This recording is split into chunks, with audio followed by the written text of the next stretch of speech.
शिव की आराधना, भगवान शंकर का जो संवाद है शिव तत्व है, उसको जिसने जान लिया उसे मिल गया। सती तुमने गलती कर दी। पहली गलती पिता के यहाँ समझाने पर भी नहीं मानी, दूसरी गलती अग्नि में कूद कर प्राणों को त्याग दिया। और सती मैया तुम कोयल की योनि पालोगी, कोयल की योनि से छूटी तब पार्वती की योनि प्राप्त हुई। भटकी मां। अगर हम बेकार कर्म करते हैं ना तो हमको भी कर्म का भोग भोगना ही पड़ता। सती मैया ने एक कर्म बेकार कर दिया था, यज्ञ की अग्नि में कूद गई थी, इसलिए कोयल की योनि में पड़ गई। और भगवान शिव जी ने कहा कोयल की योनि से तुम्हारी मुक्ति जब होगी जब 2 आषाढ़ पड़ेंगे। जैसे अभी 2 सावन हो गए, ऐसे 2 आषाढ़, अधिक मास जब आषाढ़ का पड़ेगा, 2 आषाढ़ पड़ेंगे, तब तुम सती कोयल की योनि से छूटोगी। और कोयल की योनि से छूटकर फिर तुम पार्वती बनोगी, और पार्वती बनकर तब तुम मुझे प्राप्त करोगे, तब तुम मुझे मिलोगे, तब तुम मुझे प्राप्त करोगे।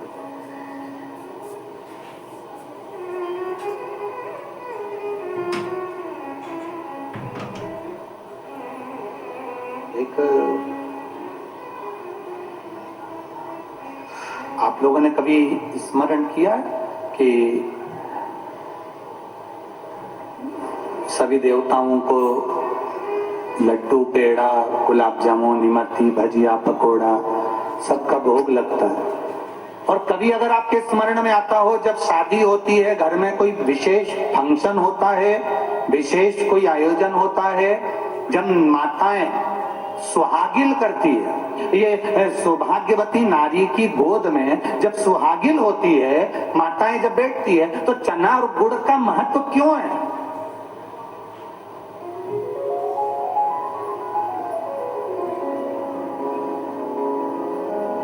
क्यों श्री हनुमंत लाल जी को चना और गुड़ लगता है?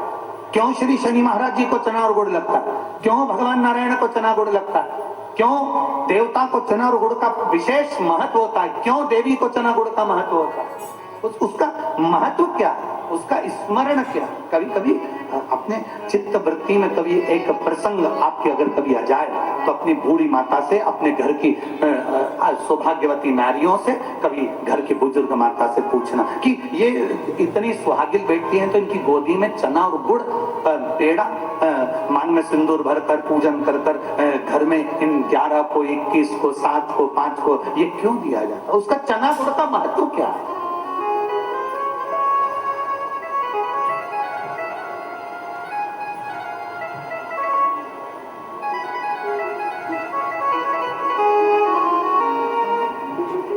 केवल एक सुहागिनी ऐसी होती है जिसमें बिठाकर चारों तरफ उनकी मांग का सिंदूर देकर, उनके मांग में सिंदूर का भाव देकर, और गोदी में चना और गुड़ डाल दिया जाता, पेड़ा डाल दिया जाता, लड्डू डाल दिया जाता। उसका महत्व क्या है? ये कहां से शुरुआत हुई हमारा चना गुड़ की? ये जो माता सती का जो एक जन्म बीच में हो गया था, माता सती और पार्वती के बीच में एक जन्म माता सती का है, जिसको कोयल का जन्म कहा गया। कोयल का जन्म। हमारे यहाँ जब 2 आषाढ़ पड़ते हैं तो उसको कोकिला अधिक मास भी कहा जाता है। उसको कोकिला अधिक मास भी कहते हैं। उसका कोकिला का वर्णन भी आता है, कोकिला अधिक मास का भी वर्णन आता है। एक शिव की भक्ति, एक शिव का विश्वास, एक शिव का भरोसा हमारी जिंदगी को सार्थक कर दे।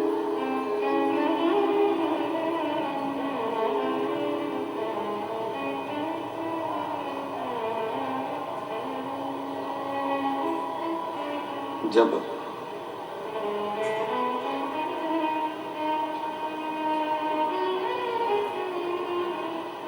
शिव की अविरल भक्ति की ओर हम बढ़े,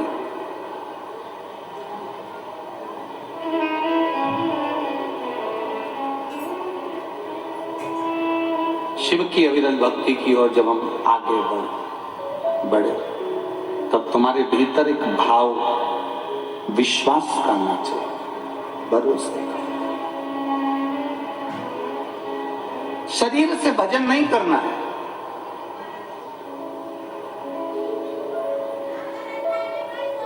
इस शरीर का करा हुआ भजन हमारे लिए मूल नहीं है। हमारा मूल है हमारे हृदय से किया गया भजन,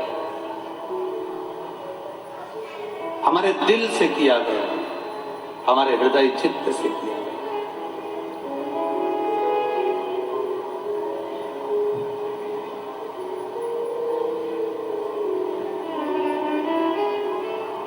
और जब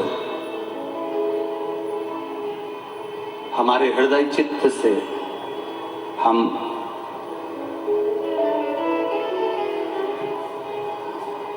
प्रभु के भजन को धारण करते हैं तो जीवन का एक आनंद हमारे भीतर समाहित होता है।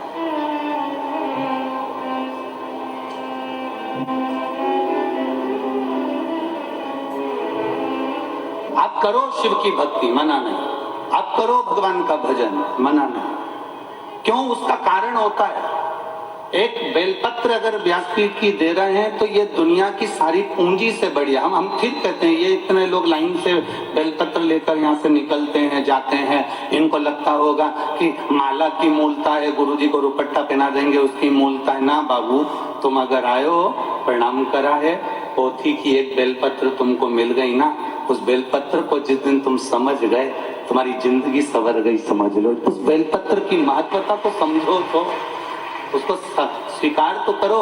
सीहोर का रुद्राक्ष, व्यासपीठ की बेलपत्र क्या रखती है मायना, जिस दिन समझ में आ गया ये जिंदगी का वो सुख है। देखा अपने जीवन में बड़े से बड़ी बीमारी में लोग, कैंसर हो, लीवर हो, किडनी हो। शिव तत्व को जानिए, शिव का स्मरण करें, शिव कथा कर रहे। सब्जी में मसाले होंगे और नमक नहीं होगा तो सब्जी का कोई महत्व नहीं है। शरीर अच्छा है, पेट भी गए और दिल परमात्मा से नहीं लगा पाए तो फिर उस भजन का कोई मोल नहीं। एक भरोसा, एक विश्वास, एक दृढ़ता और एक भीतर का जो भरोसा है, भीतर की जो दृढ़ता है, भीतर का जो एक आनंद है, वो परमात्मा से मिलाने का कार्य करता है।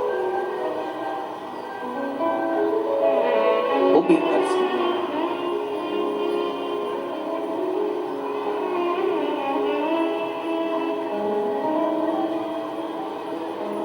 द्रौपदी शंकर भगवान की बहुत बड़ी उपासक थी और द्रौपदी भगवान शिव जी की इतनी बड़ी उपासक, पूर्व समय में ये एक ऋषि की, एक संत, एक गुरुजन, एक ब्राह्मण जन की बेटी थी। उसके पहले ये एक राजा के घराने में राजा की पुत्री थी। शिव की इसकी आराधना, इसके कितने जन्म निकल गए, हर जन्म में इसने शंकर की आराधना करी। प्रत्येक जन्म में इसने शंकर की आराधना करी। अब जब ब्राह्मण ऋषि की बेटी बनी तब इसने शंकर जी से वर मांगा। 14 गुणों से बलवान पति को मांगा था, 14 गुण वाला पति। तो शंकर जी ने कहा इतने गुण तो किसी में नहीं हो सकते, तो उसने कहा फिर 5 गुण का पति दे दो, जो वीर हो, धैर्यवान हो, विद्वान हो और युद्ध में प्रबल, धनुर्विद्या में प्रबल और दिखने में भी सुंदर। वैसे 5 गुणवान उसने पति मांगे। तो शिव जी ने कह दिया कि तुम्हें देता हूं। आखिरी में जो द्रौपदी ने मांगा वो किसी एक अकेली द्रौपदी के लिए नहीं था। जो आखिरी में मांगा गया वो केवल द्रौपदी के लिए नहीं था।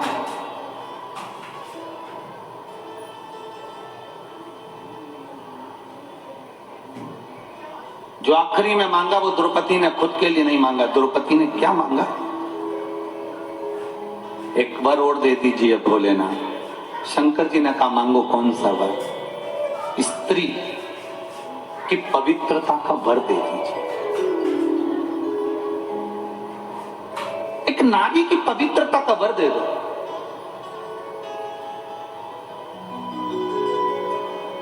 शायद ये कथा अभी तक प्रसंगों में नहीं आई, ये तब शिव महापुराण की कथा के प्रसंग में ये चरित्र आया है, तो आप ध्यान लगाकर सुनना। नारी की पवित्रता का वर दीजिए। शिव जी ने कहा मैं नारी की पवित्रता का वर देता हूं। क्या वर? नारी की पवित्रता रहना चाहिए कि किस स्थान पर नारी की पवित्रता का स्मरण कराया गया। जरा जितनी मेरी बहनें बैठी हैं, जितनी मेरी माताएं बैठी हैं, जितनी मेरी जीजियां बैठी हैं, सावधानी से सुनना कि नारी की पवित्रता का वर केवल एक द्रौपदी को नहीं मिला था, नारी की पवित्रता का वर दुनिया की सारी स्त्रियों को मिला था। शिव जी ने कहा सुन द्रौपदी, ध्यान लगाकर सुनना, पहला नारी की पवित्रता का वर देता हूं। जब एक मां अपने छोटे से बच्चे को दूध पिलाती है, स्तनपान कराती है, उसकी सेवा करती है, छोटा सा बच्चा जब गोदी में गंदगी कर देता है, छोटा सा बच्चा जब गोदी में कपड़ों पर भी गंदगी कर दे, उसकी गोदी में उसने गंदगी कर दी, तो शिव महापुराण की कथा कहती है, भगवान देव अधिदेव महादेव कहते हैं वो नारी उस समय पर भी अपवित्र नहीं होती, तो भी वो पवित्र ही मानी जाती है। आप में से कितनी माताएं बैठी हैं जिनकी बहू का बच्चा छोटा सा है और बहू के बच्चे ने बहू की गोद में गंदगी कर दी, तो बहू बार बार नहाने जाती होगी? है कोई? जम के बोलो जरा, है? नहीं। क्यों? सास कह देती है अरे क्यों बेटा, बच्चा छोटा है ना, छोटे बच्चे की गंदगी नहीं लगती, छोटे बच्चे की अपवित्रता नहीं लगती। छोटा सा बच्चा गोदी में है, गंदगी कर दिया, छोटा सा बच्चा गोदी में है, गंदगी करा, और माँ भगवान की भक्ति में लगी है, माँ भगवान के भजन में लगी है, माँ कोई अच्छे कार्य में लगी है, उसके बाद भी माँ को अपवित्रता नहीं लगती है। दूसरा, बहुत ध्यान से सुनना, जितने आस्था चैनल पर मेरी बहनें सुन रही हैं और जितने फेसबुक यूट्यूब पर सुन रहे हैं और जितने इस पंडाल में सुन रही हैं, बहुत ध्यान लगाकर सुनना।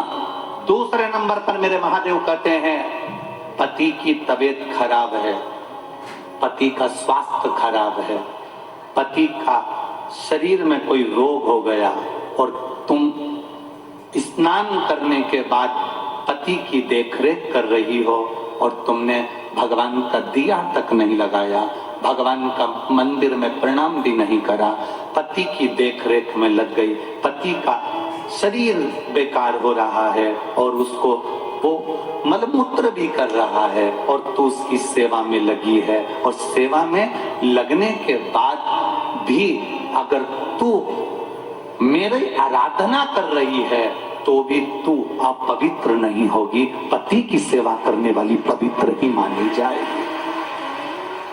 द्वितीय भाव, कोई तुमसे कह दे तेरा पति बीमार पड़ा है और तूने अभियाल गंदगी साफ करी है, तेरा पति बीमार पड़ा है, तूने अभियाल हॉस्पिटल से आई है और तू दिया लगाने लगी, अभी तू तेरा पति बीमार पड़ा और तू अभियाल भगवान का भजन करने लगी।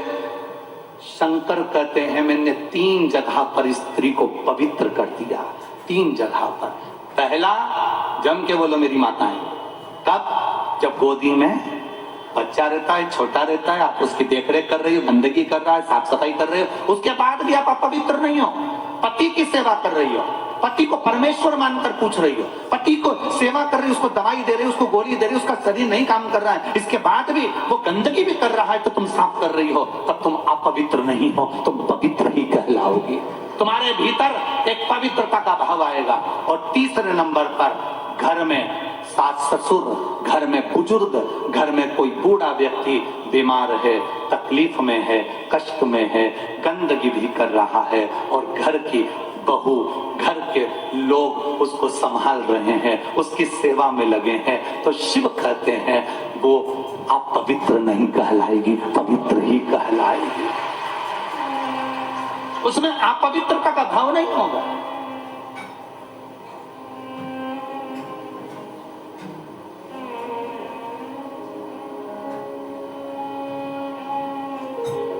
अगर आज बहुओं से अगर कथा के माध्यम से कोई कह दे कि तुम्हारे सास ससुर बीमार पड़े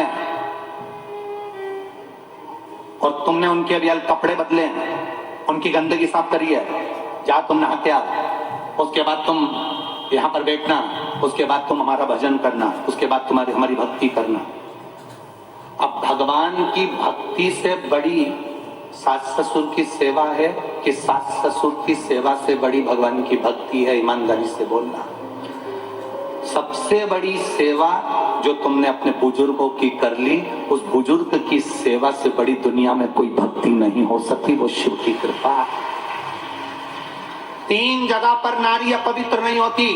पहला, उसका बच्चा गंदगी कर दे गोदी में, उसके बच्चे ने अगर गंदगी कर दी गोदी में तो नारी बार बार स्नान करने नहीं जाएगी, क्योंकि बच्चा छोटा है, उसको संभाल रही है, उसको गोदी में लिए, उसको लाड लड़ा रही है, उसको प्रेम कर रही है, उसको स्नेह कर रही है, उसको स्तनपान करा रही है, उसको दूध पिला रही है, उसको भोजन करा रही है। माँ बार बार स्नान नहीं करेगी, वो नारी पवित्र की पवित्र कहलाएगी। वो जब चाहे भगवान का भजन कर सकती है, वो जब चाहे तब शिव की आराधना कर सकती है, वो जब चाहे शंकर को दिया लगा सकती है, वो जब चाहे शिव के स्मरण कर सकती है। दूसरे नंबर पर पति बीमार पड़ा है, पति को शरीर में कष्ट है, पति को तकलीफ है और स्त्री उसकी सेवा में लगी है, हॉस्पिटल में उसकी सेवा कर आई है और उसका मन कर रहा है मेरे पति की तबीयत ज्यादा खराब है, सेवा करते करते मंदिर चली गई दिया लगाने के लिए, वो पवित्र ही कहलाएगी, उसमें अपवित्रता का भाव नहीं आएगा। और तीसरे नंबर पर घर में बुजुर्ग, सास ससुर माता पिता, घर का बड़ा, घर का दादा दादी, घर का बुजुर्ग अगर बीमार पड़ा हुआ है